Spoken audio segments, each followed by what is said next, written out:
ഇപ്പം ജപ്പാന്റെ കോച്ച് പത്രസമ്മേളനത്തിൽ എടുത്തെടുത്ത് പറയുന്നുണ്ട്, ഞങ്ങൾ ഒക്ടോബറിൽ കഴിഞ്ഞ ഫ്രണ്ട്ലി മത്സരത്തിൽ ബ്രസീലിനെ തോൽപ്പിച്ചതാണ്, അത് ഞങ്ങൾക്ക് ആവർത്തിക്കാൻ പറ്റും. ആ ഒരു ഫ്രണ്ട്ലിയിലെ വിജയം ജപ്പാൻ ഒരു കോൺഫിഡൻസ് വർദ്ധിപ്പിക്കാൻ കാരണമായിട്ടുണ്ടാവില്ലേ?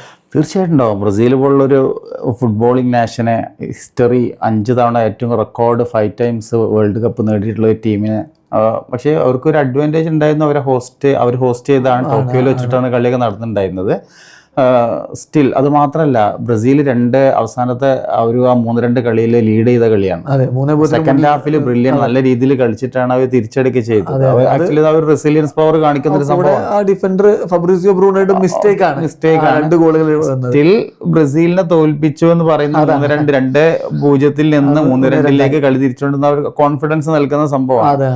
പക്ഷേ ഇപ്പോൾ നമ്മൾ ആക്ച്വലി എന്താ പറയുക, അതിൽ നിന്ന് ബ്രസീൽ ഇപ്പോൾ ഒരുപാട് മാറിയിട്ടുണ്ട് എന്നുള്ളതാണ്. ഇപ്പോൾ ആഞ്ചലോട്ടി വന്നിട്ടുള്ള തുടക്ക സമയമാണത്. ആക്ച്വലി മെയിലാണ് ആഞ്ചലോട്ടി ഏറ്റെടുത്തത് ബ്രസീൽ ഏറ്റെടുത്ത്. അതിനുശേഷം അത് ഒക്ടോബറിലാണ് ഈ കളി നടന്നത്. ഒക്ടോബറിലെ കളി അതിൽ വ്യത്യാസമൊന്നുമില്ല. ആക്ച്വലി ബ്രസീലുമായിട്ട് കൂടുതൽ ഇടപഴകാനും പ്ലേയേഴ്സിനെ കൂടുതലായിട്ടുള്ള രീതിയിൽ മനസ്സിലാക്കാനും അതിനനുസരിച്ചുള്ള കളിക്കാർ ഡിപ്ലോയ് ചെയ്യാനുള്ള ഒരു സംഭവങ്ങളൊന്നും ഉണ്ടായിട്ടില്ല എന്നുള്ളതാണ്. പക്ഷെ അതിൽ നിന്ന് ഒരുപാട് മാറ്റങ്ങൾ ഈ ടൈമിലേക്ക് വന്നിട്ടുണ്ടെന്നുള്ളതാണ്. നമുക്ക് കളിയിൽ അത് പ്രതിഫലിക്കുന്നുണ്ട്.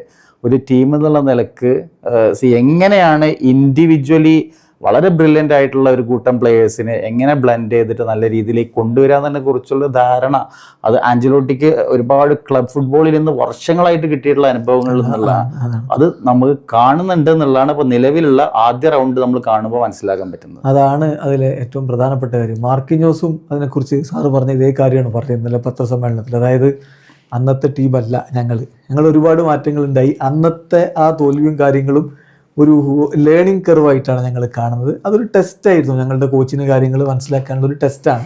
അപ്പോൾ ആ രൂപത്തിൽ മാത്രം അതിനെ കണ്ടാൽ മതി. ആ ഒരു വിജയം ജപ്പാൻ നേടിയതിന് വലിയ പ്രാധാന്യമൊന്നും ഇപ്പോൾ കൊടുക്കേണ്ടതില്ല എന്ന് തന്നെ മാർക്കിഞ്ഞോസും പറഞ്ഞു.